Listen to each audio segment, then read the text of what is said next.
दोस्तों, जब लवकुश ने श्री राम का अश्वमेध यज्ञ का घोड़ा पकड़कर उनके राज्य को चुनौती दी, तो उनका सामना श्री राम के कई योद्धाओं से हुआ। लेकिन उन्होंने एक एक करके सभी योद्धाओं को हरा दिया। उनसे युद्ध करने के लिए श्री राम के तीनों भाई सुग्रीव तथा हनुमान जी भी आए थे। सभी को उन्होंने हरा दिया था। उधर हनुमान जी उन्हें देख समझ गए थे कि वह दोनों श्री राम के ही पुत्र हैं। इस कारण से उन्होंने भी अपनी पराजय स्वीकार की। जब राम जी को इस बात का पता चला, तब वह स्वयं उनसे युद्ध करने पहुँचे। हालांकि ना ही श्री राम को इस बारे में पता था कि लवकुश उनके पुत्र हैं, और ना ही लवकुश को पता था कि श्री राम उनके पिता हैं। इसलिए अज्ञानवश उनमें युद्ध शुरू होने ही वाला था कि तभी महर्षि वाल्मीकि वहां आ पहुंचे। उनके वहां पहुंचते ही सभी ने अपने अस्त्र छोड़ दिए तथा श्री राम ने उनकी चरण वंदना की। उसके पश्चात महर्षि वाल्मीकि ने श्री राम को उनके कर्तव्यों से बोध कराते हुए कहा कि एक राजा को सदैव ही स्त्री, वृद्ध तथा बालकों की रक्षा करनी चाहिए।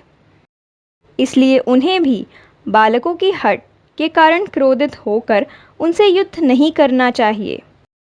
इस पर श्री राम ने कहा कि वह एक राजा के रूप में अपने कर्तव्य भली भांति जानते हैं, लेकिन यह बालक बहुत हठी है तथा उनके द्वारा अश्वमेध यज्ञ के घोड़े को पकड़ा गया है। साथ ही इन्होंने कई योद्धाओं के साथ युद्ध करके उनको परास्त भी करा है। इसलिए उन्हें स्वयं युद्ध के लिए आना पड़ा।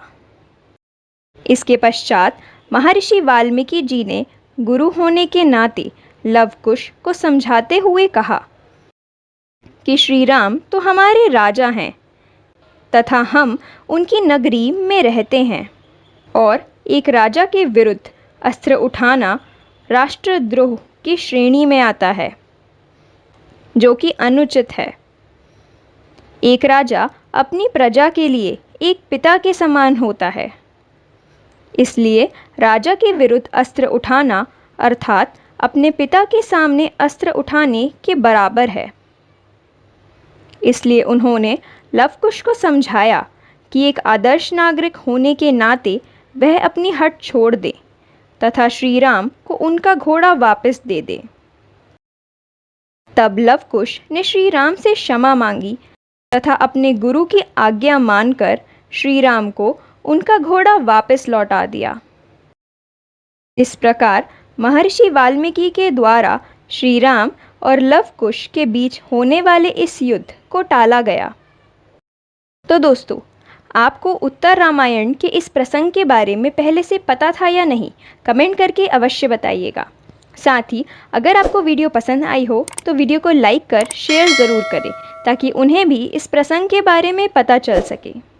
और चैनल को सब्सक्राइब कर बेल आइकन प्रेस करना ना भूलें, ताकि आगे आने वाली वीडियोस के नोटिफिकेशन आप तक सबसे पहले पहुंच सके। तो जल्द ही मिलते हैं ऐसी ही एक और नई वीडियो के साथ। तब तक अपना ध्यान रखें।